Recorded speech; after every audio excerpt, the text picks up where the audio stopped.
Clockwork almost dying there. Getting down a casual rocket flare on his way out. As no one dies in that skirmish. They do get some chip damage done on the tier 3 tower, but they back away almost immediately, beyond infinity. Not losing anything in that fight, just a BKB charge burnt off of the anti-mage.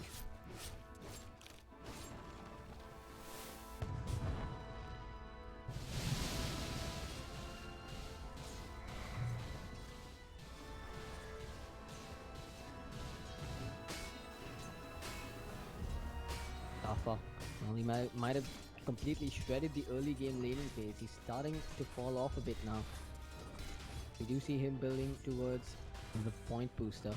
But I'm still a little confused about this armlet pickup coming out from him. Not sure how effective it is as an item choice when you could possibly go build an earlier Aghanim Scepter. But clearly he knows something that I don't, which is why he's opted to build it in the first place. But it's not the reason that Dogface is having their troubles now, it's just the pick off on Miracle. Transition into a tier 2 tower and some wasted spells on the side of Dogface. With the Chronosphere now back online for Barasai, he's got his Mantis Tile available and ready to go too. We could see Beyond Infinity grouping up once again to try and make a play. Roshan has respawned and it looks like Dogface will get wind of this. I think they already do know this because I did hear the Wave of Terror being casted by the Venge.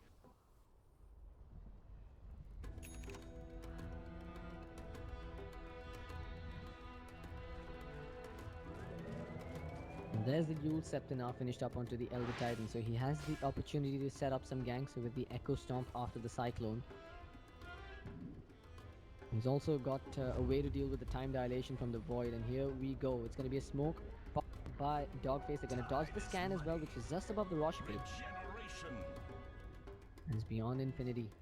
And they're sticking around in the vicinity. They're about to get backstabbed here. And they're going to dodge this one as well. They're just sticking around on the low ground farming. This could be bad for them though, because Darkness coming in is going to get vision of the Void. The smoke's been broken. They know that he's here. They're not going to commit. Maybe they are. They start with the hook shot. The swap is there, but False Promise comes through as well.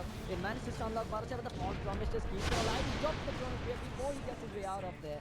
He will end up dying after all, but his 2 BKBs expended on the side of Dogface. And a Chronosphere taken away as well from BI.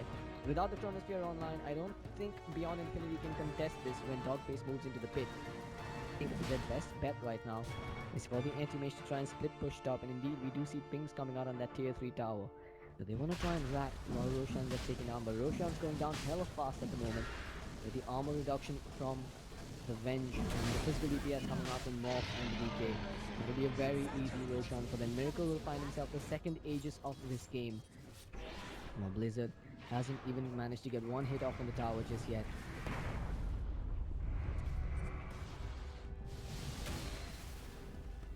Anti-Mage, he's still leading the net worth shots. He's got a good 5.8k gold in the bank. I'm wondering if he goes for a heart this game or maybe just the Abyssal Blade. No, he's going for the Butterfly, so Quarterstaff will be picked up in the Fountain. The Talisman of Evasion and the Eagle Song will be purchased from the shop itself. He's got no room for a TP scroll now, and he's desperately going to need the Boots of Travel if he wants to be as mobile and as much of a threat as he needs to be.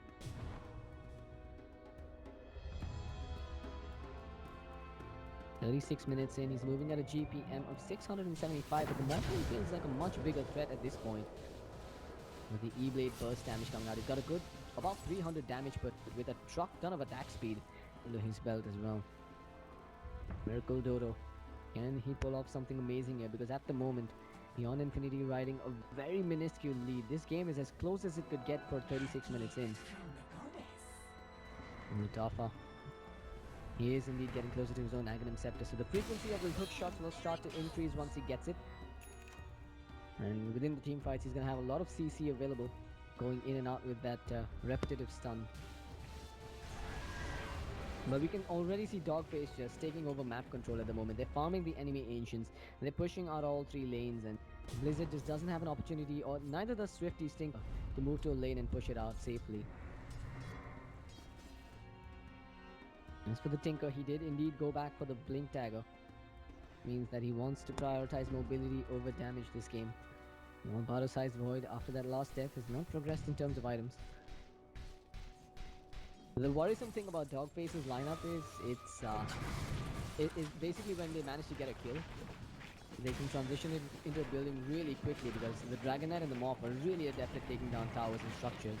Especially once they get that Assault Cuirass finished up on the TK, they'll have the armor reduction aura from the Assault to bring the towers down even quicker. Miracle, meanwhile, being forced back here. He does have the Aegis, and he's trying to be a bait for his teammates to come in and initiate. And Beyond Infinity is not going to get caught out. There's going to be another double damage rune in the river that's going to get spotted out now by the Elder Titan. We should see Dragon Knight picking that one up.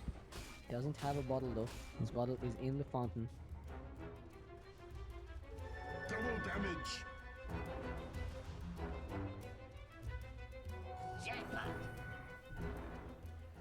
This game getting fairly intense here. Both teams feeling the pressure. It's the first step on the road towards the International 6. And 3 teams from Southeast Asia will be making it through. Everyone feels like they've got a shot at this point. But it is a long road for everyone sitting here in the open qualifiers. They first got to get to the regional qualifiers by winning an open qualifier. Then they've got to get through the regional qualifiers, place in the top 3. And that is the only time they'll be confirmed a slot at Seattle. But here we go, Bottom side.